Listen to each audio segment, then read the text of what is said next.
She's so inappropriate. You would think she was raised under a bridge. I blame my mom for putting that wedge between my brother and I. That was Tom, who says he thinks there will be less drama if his sister wasn't present at his upcoming wedding. He hasn't made up his mind yet, but he's thinking it through. And it's a big day. I totally get that. Now, Lynn asked us to speak with her babysitter when she was younger and said, and we did, and she had this to say. She said, when Lynn was a teenager, I was only getting Ann's side of the story. Once I got older and looking back, Ann definitely treated Lynn different. She put Lynn down and treated Tom like the apple of her eye. When Lynn was 15, Ann wanted Lynn to come live with me.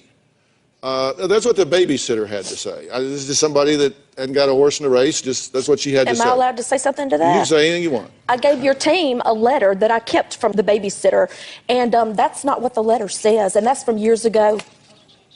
Yeah, babysitter did change her mind. She said that.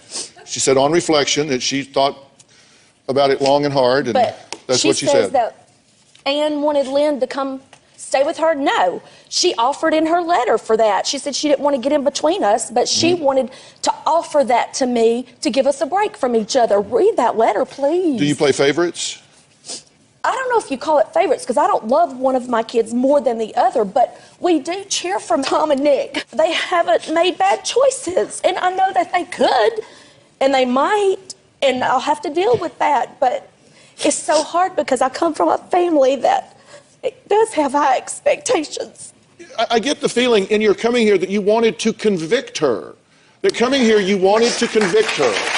You wanted to come here and convince me and convince everyone that you're right and she's wrong. See, I went there and I won and you lost. This is why I feel like you don't love me and why I've desired to have your love for so long. I don't understand how you can take a child that you carried for 9 months, that you raised, and bring him on national TV to do this when all you had to do was pick up the phone and say, I love you. I would have forgotten everything. That is why I have tried so many times. I wasn't picking up the phone, though. You texted me. You texted me. You have not called me. You have not called me since I'm... Did you tell him that you told me not to call you? Have you told him that? I gave him every text message that we I'm not exchanged, talking about Mother. text. I'm talking Mother, about... I gave him, and that is exactly, I told you, do not call me unless you have something positive to say, because I don't want this negative in my life. I have made a life for myself, and I'm very happy, and I'm proud of me, and so are the people who surround me. And if I can't get that from you, I don't want it. That's all I want. That's all I wanted since I was little, was your love. I just wanted to be loved. I wanted to feel important. Well, there's a major event that has had an impact here, and I want to talk about that. We're going to take a break. I want to talk about how the death of Lynn's father changed the entire dynamic of this family and forever affected both Ann and Lynn. We'll be right back.